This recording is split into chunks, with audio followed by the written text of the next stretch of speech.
All right, Cole. What are you doing this time? Well, Gary, welcome to Universal Studios Florida. Oh, I love Universal Studios Florida. I assume. I like the one in California. I'll probably like this one as well. I haven't been there since I was 7, but I assume it's still fun. I don't know if they still have the spider. I don't know if they still have the Back to the Future ride. I think they turned it into the Spider-Man ride, and then they turned it into the Simpsons ride. I don't know what it is now. Oh, well, the Simpsons ride, they definitely have the California one. They've done. I wonder if they have the X-Men. They had an X-Men zone. I wonder if that's still there. Let's not record today and instead walk around this amusement park. Let's just have fun at this amusement park. Let's make it a day. Let's improvise a half hour of us walking around an amusement park. I've already told the story. For that, Cole? I've already told the story about the time I was eating an ice cream bar and a seagull pooped to my arm. Oh, that's the. But have you told the story about the time you were eating an ice cream cone and I pooped on your arm? No, because it hasn't happened yet. We can make Let's that go story parking, together. Okay? Yeah, that's going to be a memory we'll share. We'll put it in a snow globe. Yeah, but I figured, there are a lot of games that are based off of place names, but we've probably already thrown a dart at a globe, right? Sure. So instead, I brought us here, and I've got this crossbow, and we're going to shoot at the big metal globe, the one what Coolio was trapped in the intro to Kenan and Kel. Yeah, I love that thing. Yeah, that's cool. Let's do it. Yeah, so it's rotating slowly. Do you want to do the honor or me? I'll do it. I've never shot a crossbow before. Just point and click interface. It's fine. Yeah. Crossbows are in that zone that I can handle. Like, I'm not a gun guy, but a crossbow for some reason seems fine. Yeah, right, it's pretty lethal still. Actually, maybe more lethal because of the there's not really because an of the effective infection. difference. I think just the fact that it's harder for me makes it it's like just there aren't enough stats about killing your family with crossbows. The CRA keeps the Crossbow Rifle Association keeps shutting them down. It's a very confused establishment. Yeah. All right, let me all right, and no. Oh, you hit it right in the glove up in Michigan. Hell yeah. Oh, hey. Yeah. Aurora Borealis. Huh. Oh wait, game computer. I said Michigan. Hell yeah. It's a Michigan report from hell. Oh. Okay. Welcome to hell.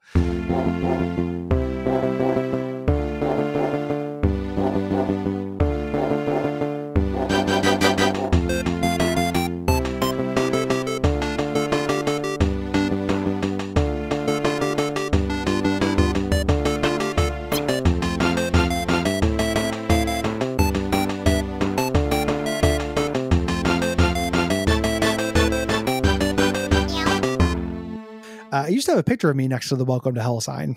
No longer. This is Gary Butterfield. This is Cole Ross. Welcome to Out of Suffering, home of the famous 12-egg omelet. That's too much omelet. That's omelet enough for 4 people. Yeah. For I would say in a pinch 6. Oh my God. Yeah. 2-egg omelet's pretty nice. Man, I would love one of those, nice and fluffy. Do it French style, like a little hot pocket. Yeah. You've convinced me. I'm doing breakfast for dinner tonight. So. Breakfast for dinner is always a good idea. It's fun. Yeah. It's fun. It's fun. That's why it was always your dad who did it when mom was out. Yeah. This week we're talking about Michigan report from hell. Figured since I would use my pick this month in order to do a this is coming out on Halloween, Gary. Happy Halloween. Bleh. Happy Halloween. Happy Halloween. Let's talk about a bad horror game. Hey, ghouls, ghost, and non-die scary people. I stole that joke. But there's not a good non-binary ghouls and guys kind of thing. Ghouls and boils. There we go.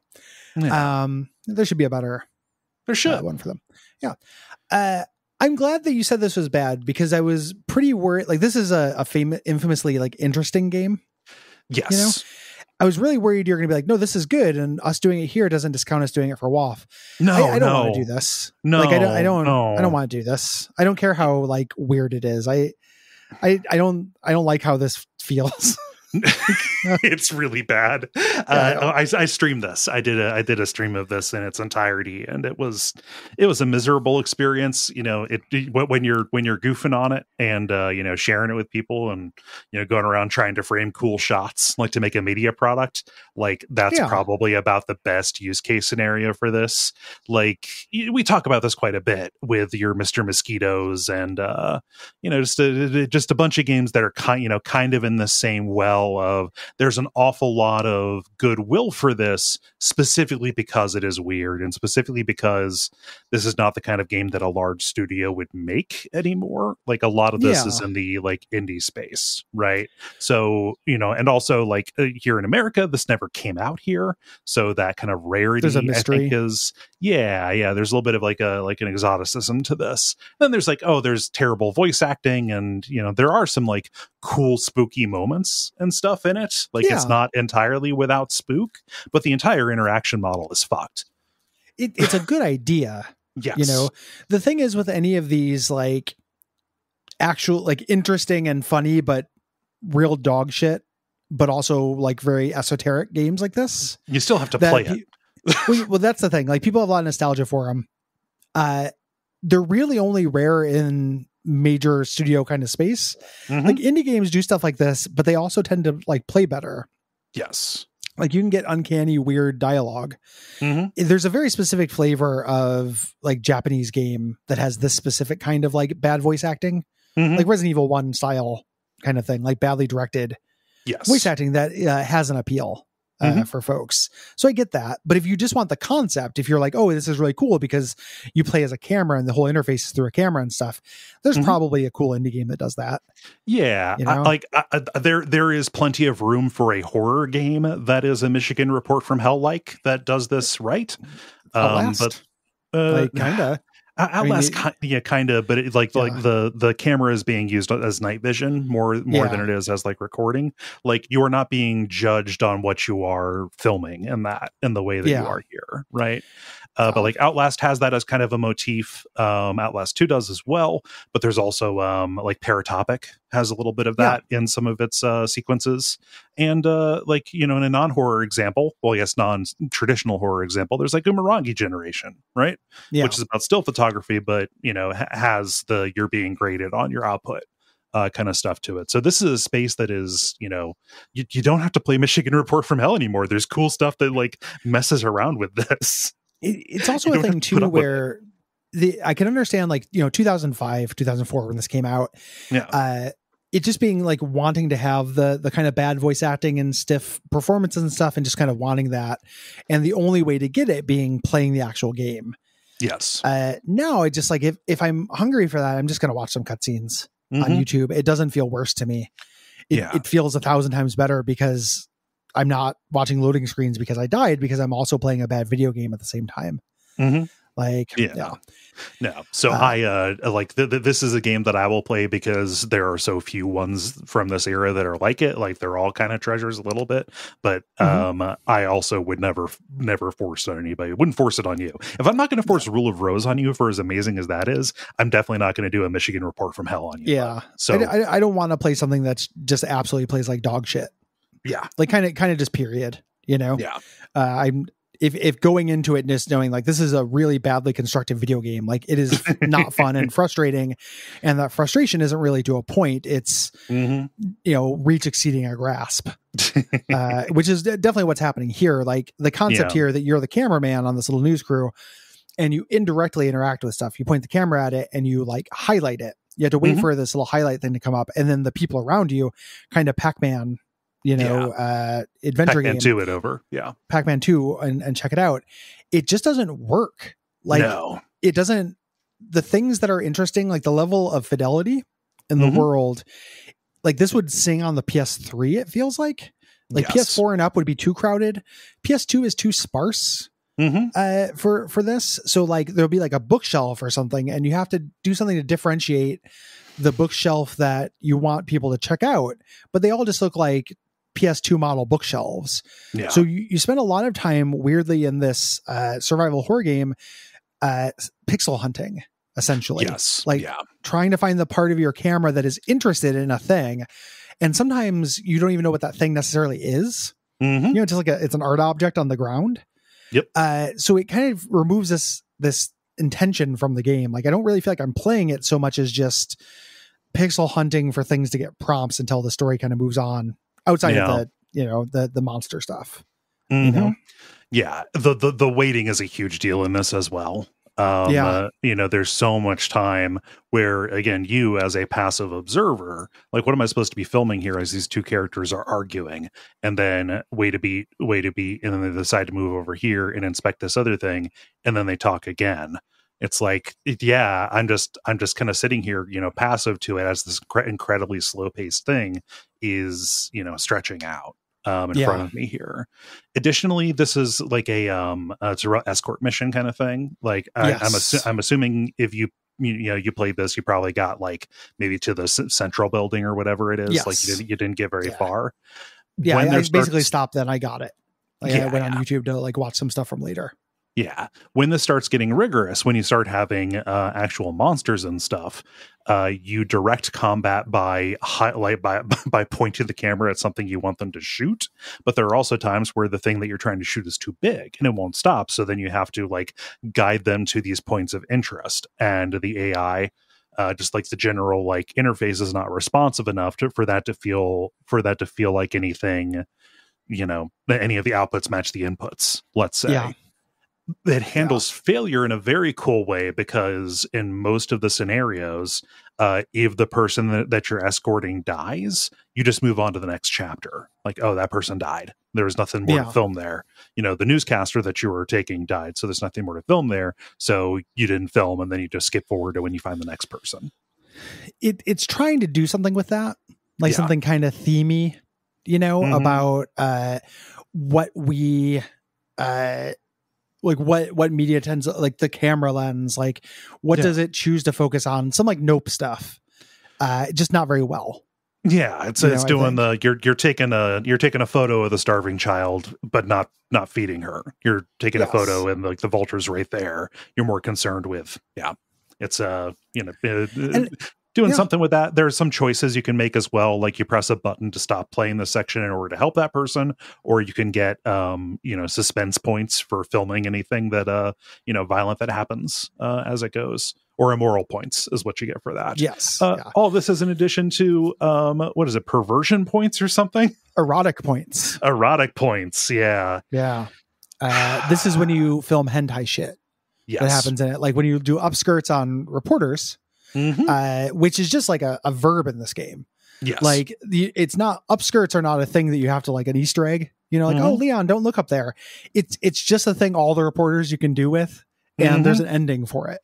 Yeah. So if you just get all the upskirts, and if you just take your video camera and tape video footage of the cover of pornos that you find, that's very funny to me. It's like, hey guys, I got a hot new VHS that is video footage of the covers of magazines.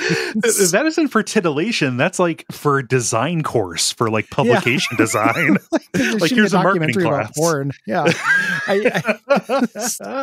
Ooh, baby, I love this collection of JPEGs of the covers of, or not even of JPEGs. I love this slow pan across the cover of porno magazines. I love this .avi.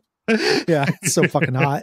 I can barely read the text, but I know that it says it has an exclusive report from Hunter S. Thompson. Oh, yeah. Oh man, it's more claptrap about Norman Lear. Come on, baby. This is waning libido.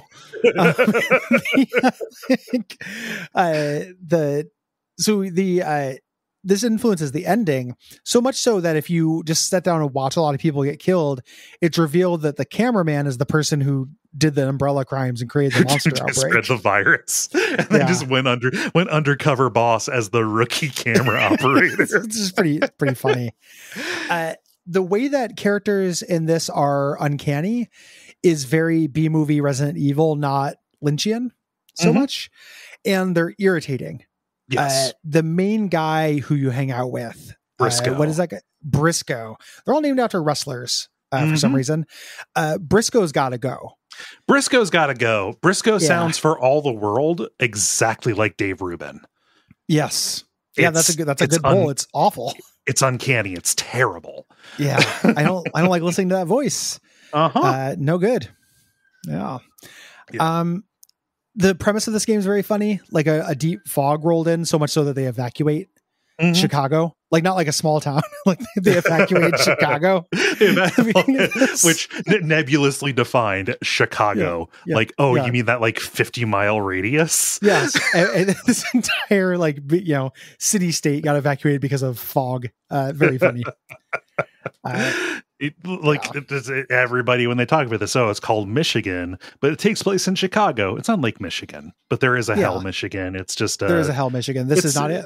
It's people not from America making just using names of stuff. It's fine. Yeah, there's a lot more to talk about here.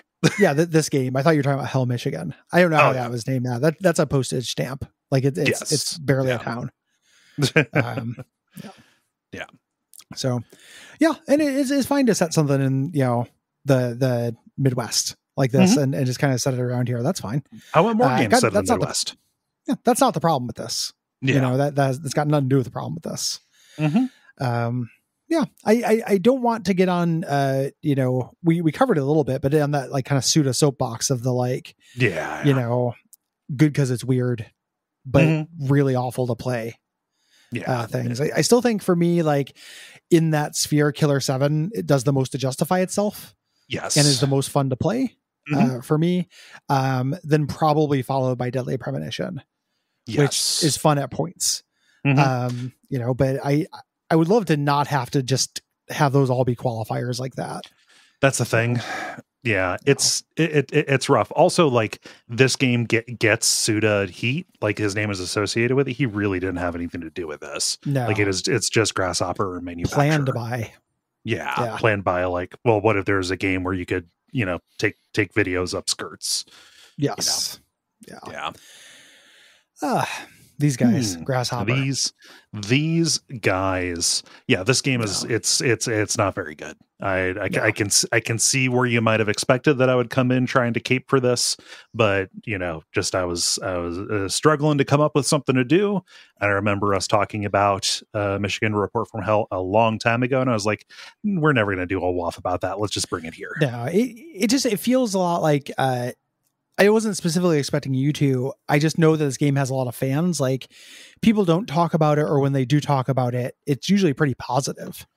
That's the thing. And it's because they're not paying attention to. They don't care about how it plays. Like it's not a consideration. That's fine, but it's just not how I tend to work. Yeah. No, it's it is real rough if you are engaging with it as a product that is meant to be played from beginning to end. Yeah. You're looking on the game facts and stuff. There's not tons of stuff. There's a FAQ, but the reviews are pretty down on it. Yeah. It's not like that. And the message board is real down on it because this also got clowned on by YouTube guys. Apparently. Yeah. Game Grumps or whatever. Talked about it.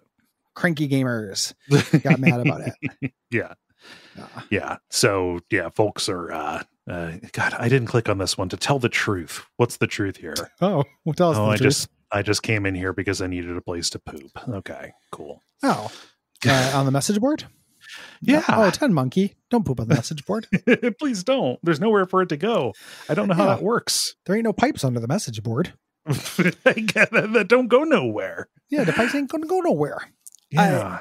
This is not, so I have the TV tropes page for this. Okay. Open. And I was looking at it, and on the right, I was looking at their little sidebar on there, which I never look at.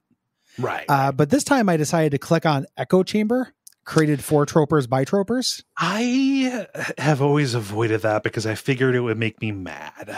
It's something that is shown on sharetv.com, and it's a web show. It's a TV show that has mostly fictional here. Zach's departure from the Echo Chamber, Mr. Administrator scrambles to fix the show and avoid the wrath of ... They're doing an SCP thing. Also, this was posted 7 years ago. This is not going. No, it's not a going concern. It is weirdly, I don't know, man, for like some kind of charity thing or something. This feels like an endurance test to me. Yeah. 12 episodes in the second season, 24 episodes at roughly 5 to 7 minutes each. Yeah, that does feel like a charity marathon kind of deal. I don't want for tropers by tropers, you know. Mm-mm. I am a troper, but it's reluctantly. I'm a troper because this happens to be like a mostly complete like receptacle for a bunch of a very specific kind of information. If there was any other refuge for this, I would gladly go for it. Yeah, but there's not. We need this for the Breeze Wiki, but for TV tropes. Yes. Oh god, Breeze Wiki, that's a revelation. That's real good. Yeah.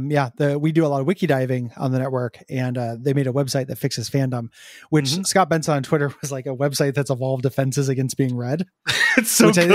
I love it so much. Funny. I think it's really accurate. God, Scott Benson's really fucking funny. It's very funny. Very, very well done. I just also pulled up the trope Twisted Tropes, which is a really rough looking webcomic here. Yeah. And stuff. So yeah, it's just kind of like, I don't know.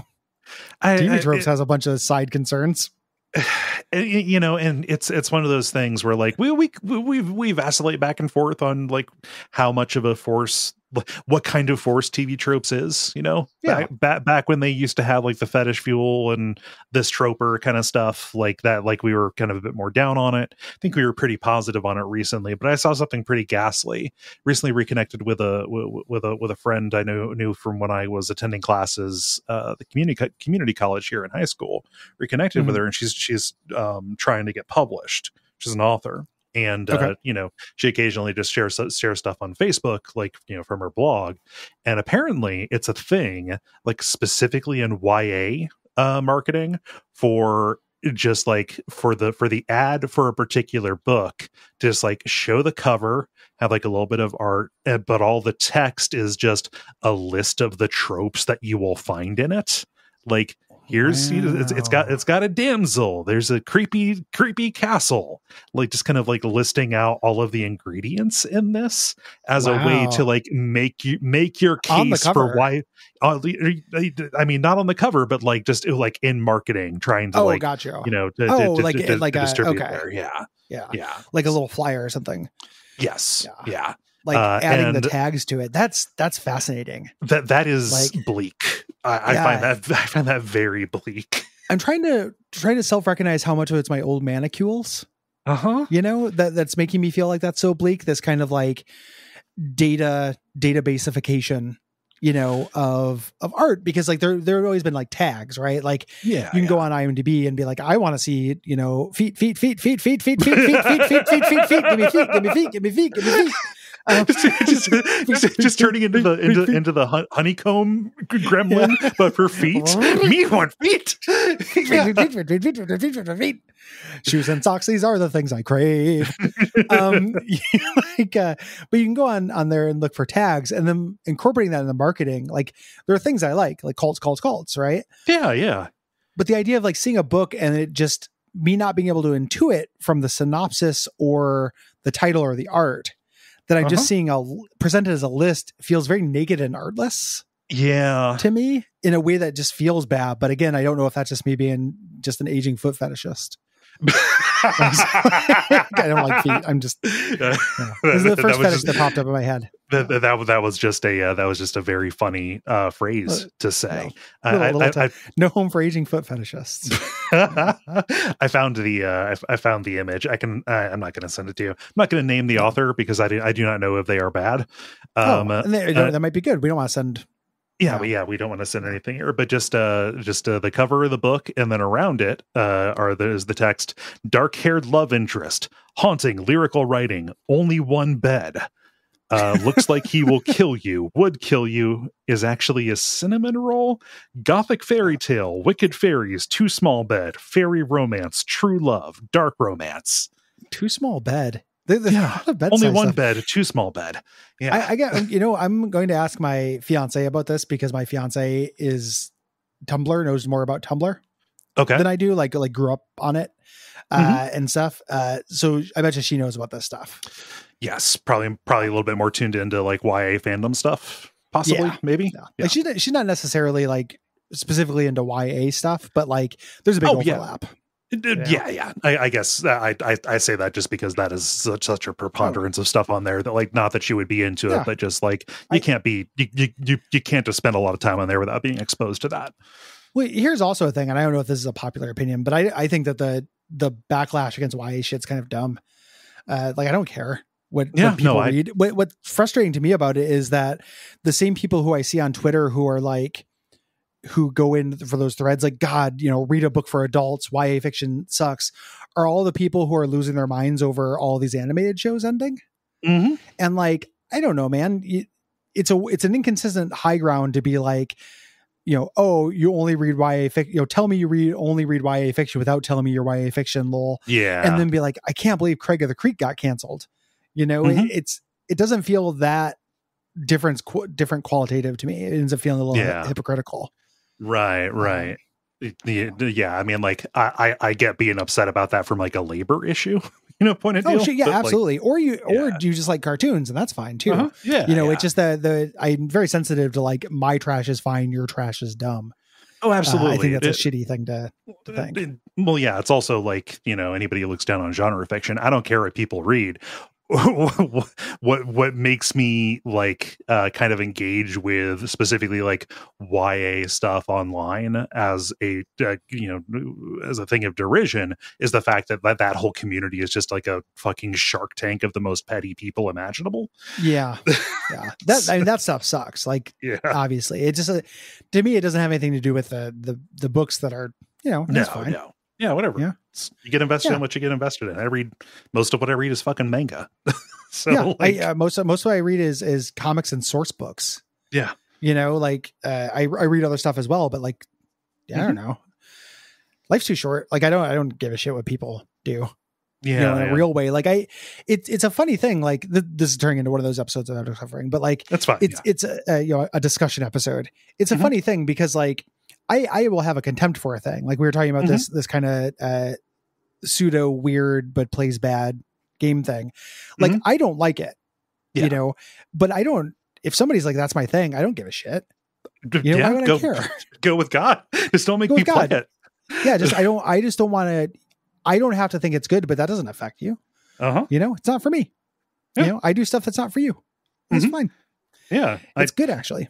I can talk about like, oh, I wouldn't like if more of this stuff was around, or if this was, crowding out and giving us other stuff instead. But like, that's talking on like an incredibly macro scale in a way that this stuff just kind of doesn't work.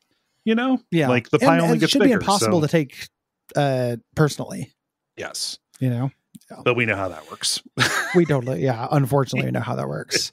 The time that I went to Hell, Michigan. Okay. It was my band had done a regional tour. My old Illinois band, the Metroids, we did a regional tour. We played in Ann Arbor, Michigan, which is like the Portland of the Midwest. Yeah, little college town. It's very similar to Madison, Wisconsin, as well. Like cool town. Yeah. And it was real weird. We played a house show with Calvin Johnson, who is the guy from Beat Happening. Okay. I don't know either. What's up? And the Halo Benders, K Records guy, like big guy in indie music. Cool. I don't know. Continue. Yeah, no worries. But it reminded me of something when we were there, and I think I may have told this story before. But that night, like we got done with the show, and I was young, but I was still me, so I was tired. And everyone's like, "Yeah, it's the night of the shopping cart race." And what they do in Ann Arbor is once a year, everyone gets a shopping cart and goes down a hill. And it's like it seems like the scariest fucking thing. They do it at night. They do it at night. Yeah. You just get in a shopping cart, let Jesus take the wheel and go down a hill. See, the thing about a shopping cart is there's no way to steer it. And also if the weight breaks. Like, yeah. Also, a shopping cart, you're putting an awful lot of weight on top of something. Like it's a real high center of gravity. That seems like a really good way to like just roll down a hill and just get pummeled by both the cement and metal at the same time. I'm surprised like the death count isn't higher for this kind of thing. I'm not, So I don't know if you went to see this, but was there a bunch of let's say helmets? Were there mouth guards? Because no, lots of that kind of crew. Yeah, wasn't that kind of crew? They didn't necessarily care if they bit their tongue off. Yeah. It was a lot of people who felt pretty tongue agnostic. They were drunk enough to go limp. They were not going to. Okay, gotcha. They were going to be thrown clear. Yeah, generally starts at Fleetwood Diner. The race is part of Punk Week. The police are generally okay with the event, but worry for the rider's safety as the event is not official and the streets aren't blocked off. I don't know if I knew that. Oh my God, no! The event grows larger and larger every year. That sounds like a Hitman level. That would be a great way to murder somebody and get away with it. Like, I'm sorry, I was Hitman level. I was driving, and then he rolled in front of me in a shopping cart. I can't be in trouble for this. Yeah, they're doing the wrong thing. Agent 47 going around interfering with shopping carts, giving them all the squeaky wiggly wheel. Look at this graphic design as my passion flyer for the event. I love that Fetterman thing came through as a meme. Graphic design is my passion. Oh God, where is this? It's a real rough one. I put it in the Slack. University of Michigan website there. Just they decorate them so they're kind of Mad Maxified. Yeah, I've heard of events like this. I've heard of like not like downhill races, but like just teams do like a mobile Burning Man thing where they get in costumes and they decorate the cart and they like try and like rush down a parade route, kind of deal. Oh wow, that's way too busy, Gary. That is way too busy of a graphic piece. It's pretty incredible. Yeah, it's So I wonder if when I did it, so I'm looking at pictures of it now, and it's a gentle hill. I remember there being a hill, like a sleddable hill as part of this.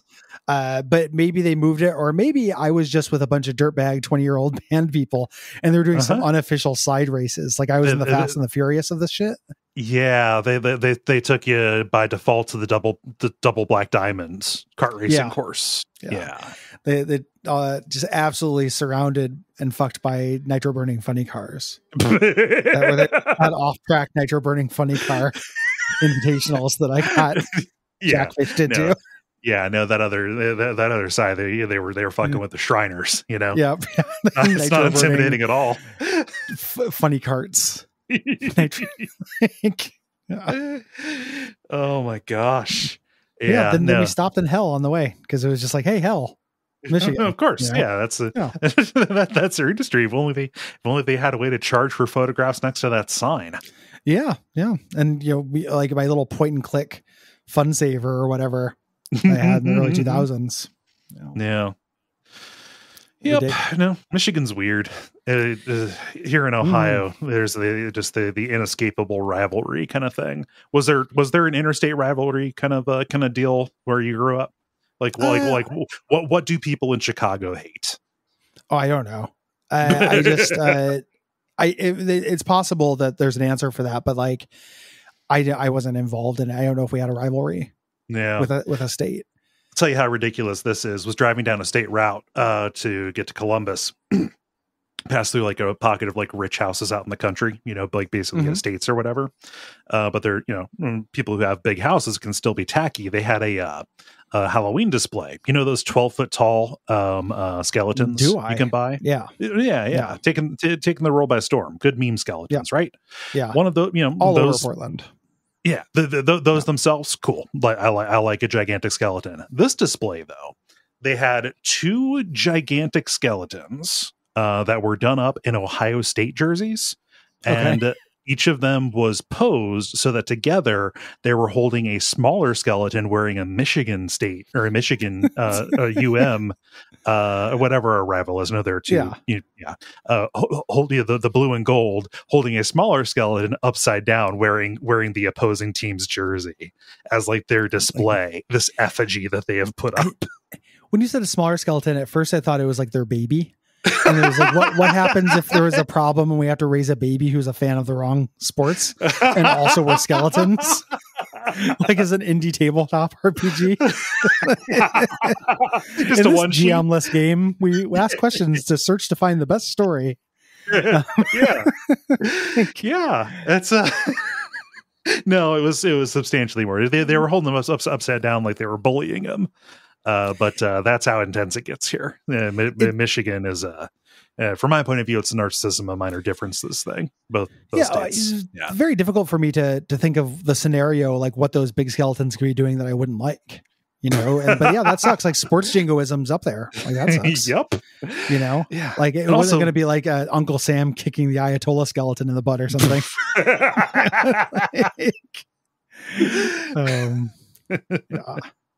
Just the kind of thing you see. Yeah. When I spent a bunch of my youth in Michigan. Mm-hmm. I was born in Aurora, Illinois, but I went and lived with my grandmother. My dad's my great grandmother, my dad's grandma, who raised him, right. Mm-hmm. Back in the day. And lots of memories of that very small, weird, specific, gross zone. Like I'm sure it's fine, now, and there are cool places everywhere. But the area of Michigan that I most associate with Michigan for most of my life was absolutely foul. Like Ann Arbor was a fresh, breath of fresh air. Yeah. It's like, oh, this is a town.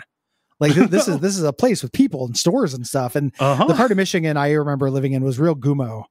Like real fucking Harmony Korine area of Michigan. Yeah, you get up in the palm there, kind of away from the city, around the place where like my grandma and my grandpa grew up, like around Six Lakes. Mm-hmm. It starts getting real. Yeah, it's no fun.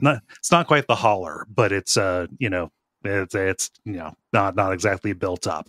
You can people make a good life there or whatever, but it's not preferable. It's not like the fucking like stunning, beautiful like dunes over on the coast of Lake Michigan, right? Yeah.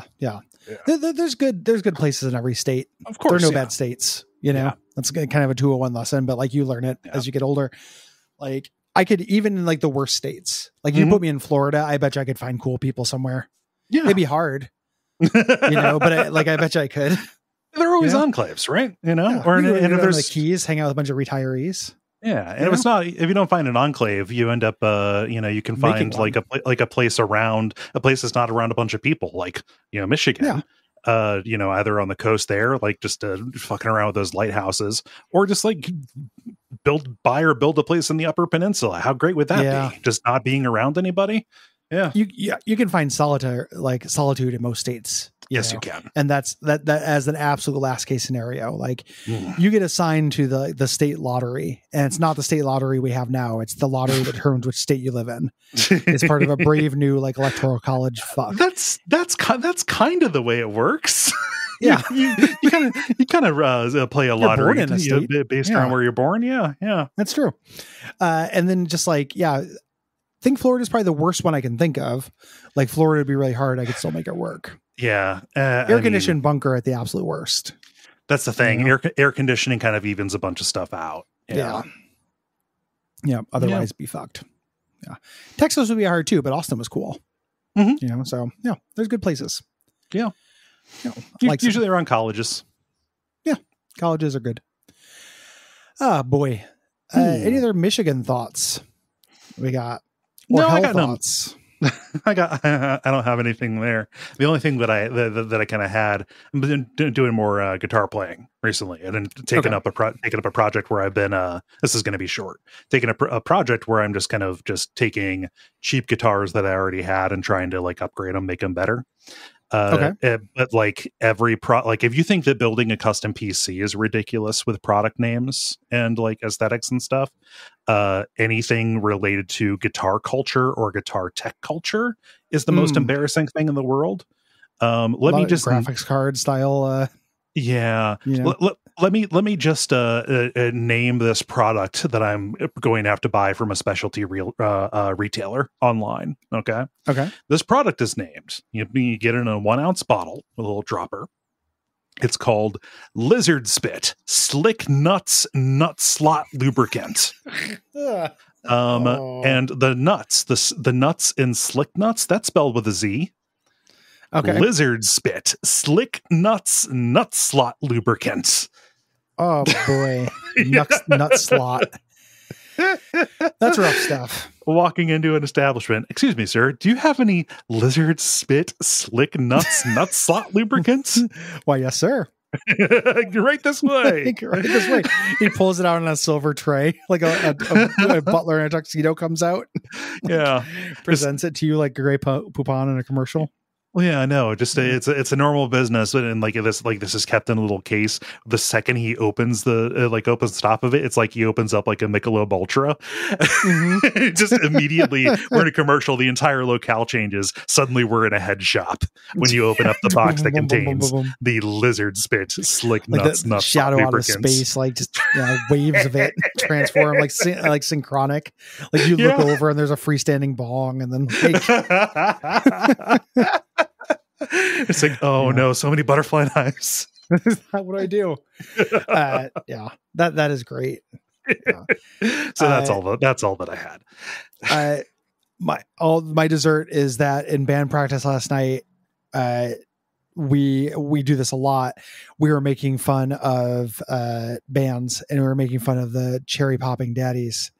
Of course, and because that's really gross. Well, they make fun of themselves, yeah. Yeah, well, yeah, they're the Prince Jesters of music. But we were talking about them rebranding. They're like, this name is pretty gross. Let's rebrand as the Hymen Breaking Fathers. Somehow makes it so much worse to pronounce the G. Yeah. Breaking. Like breaking. Okay, you're kind of having fun with that Hymen, Maybe it's consensual. And then breaking, it's all of a sudden incredibly dark. Incredibly grim. Yeah. Just we're sick and tired of the euphemism. We're out of the public spotlight. Let's just really just lean into it. We hate hymens. This is what we meant all along. And then they hate hymens. Yeah. Yeah, the dark cherry poppin' daddies universe. God, that's a disgusting name. I hate saying it. Yeah. It's just like it's really disgusting. They should not have named their band that. They really shouldn't have. It came up in a big discussion. Part of what made it come up is I was talking in the Slack yesterday, and we were having this discussion about novelty music and like the spectrum, because I recently on Guppy was arguing with Will, because I think All Star by Smash Mouth in 1 week are appreciably equally bad. I know you don't agree with that. You answered his poll. There's a novelty spectrum, because I think 1 week is clearly a novelty song. Okay. Like that's novelty music. All Star, I just think, is a bad attempt at a pop song. I just think it's a bad song. But it's really interesting when you start thinking about like the Bloodhound Gang, Cake, Dead Eye Dick, the Rednecks. Like, where is this novelty or just bad art that's trying to be funny spectrum?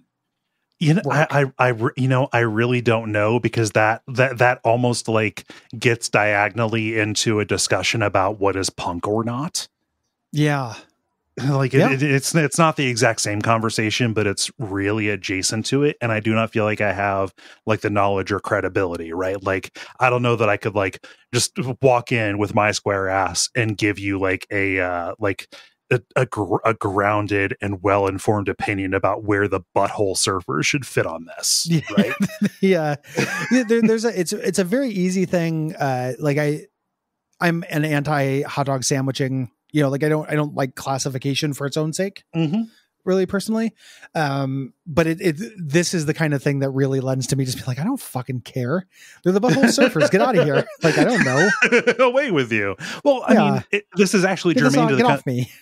Like, stop wasting my time. I mean, this is pretty germane actually to the Michigan report from hell. To this game and games of its ilk, where like just it's weird and goofy, like that gives it merit as a product. Very much the same thing can be said for like I was having this conversation with my brother Chris the other day. He was talking about the presidents of the United States, the presidents of the United States of America, right? And I was like, and I said, it's kids music. It didn't quite make the leap to like a Jimmy Buffett, it's kids music for adults. But like, where do you put a song like Lump or Peaches? Yeah. Like, that is like a specifically very playful kind of music that doesn't feel like it can be like evaluated next to a serious work. Yes. Not saying like it didn't take skill to make, but like it's in that space, right? Yeah. The interesting thing to me about it is that it's such a space. It's a continuum. Yes. Mm-hmm. and intent matters, for that kind of thing. Like songs that sound like, when I was talking about the bandmates last night, they brought up Semi-Charmed Life. And that basically sounds like kids music. Like it sounds like it was made to be a Kids Bop song. Like the Kids Bop version came first. But like that specifically was done as an inversion. They were doing the trick of like, here's a catchy song, but if you listen, it's about crystal meth. Yeah. Yeah. But also fuck off. Like that's been happening forever. Yes. That's not a cool, good trick or anything. Mm-hmm. But the melody is a really hard thing to explain, where it's like sometimes melodies can be too obvious. I'm positive that there is like an amazing music theory channel that has like broken down why that sounds so naive. Yeah, like why it sounds like a cell phone ringtone or something. Yeah. And that's the thing that happens with that music. So and it happens with the President's, like its lump is definitely that. Mm-hmm. Like lump is one of those melodies that's like, it's not just that it's called lump. Like if you change it to be about something else, it would still kind of feel like on that continuum. Yeah. Just like instrumentally, it would feel like that. Yes. And also that guy's voice, that's and he plays it up. It's part of the idea. Like the kind of like, we're just a bunch of guys having fun. Yeah. Kind of aesthetic. Yeah, and that is not without charm or merit, but then it gets down to really like, okay, what's the dose that makes this poison, right? Yeah, there's a good and a bad version of it as well. Yeah, just like, but yeah. Anyway, big long meandering conversation today. That's okay. It's the end of a week. Yeah, that's fine. That's fine. Thanks everyone for listening. We appreciate you.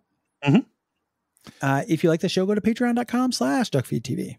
Yeah, get extra episodes, 2 extra episodes per month, and access to a whole bunch of content. Bonfireside Chat, Unfilmable, Premium Wafts. It is all there at that one tier. We really appreciate your support. We also appreciate if you leave a rating or review in Apple Podcasts, Podcast Addict, any place. Any directory that allows you to leave a review. We appreciate 5-star reviews and people saying nice stuff. That does help us climb and get more visible in ways that are hard to quantify, but are real. That we believe in. Mm-hmm. And we also just like it. Yeah. Even though I don't read it and I haven't read them for years. So can't. I can't. I just like knowing that's there. Yeah. Thanks everybody. What should they do until next time? Until next time, please let me know where the Lizard Split Slick Nuts Nutslot lubricant is, and I'll get out of your hair. And get that stuff in your hair.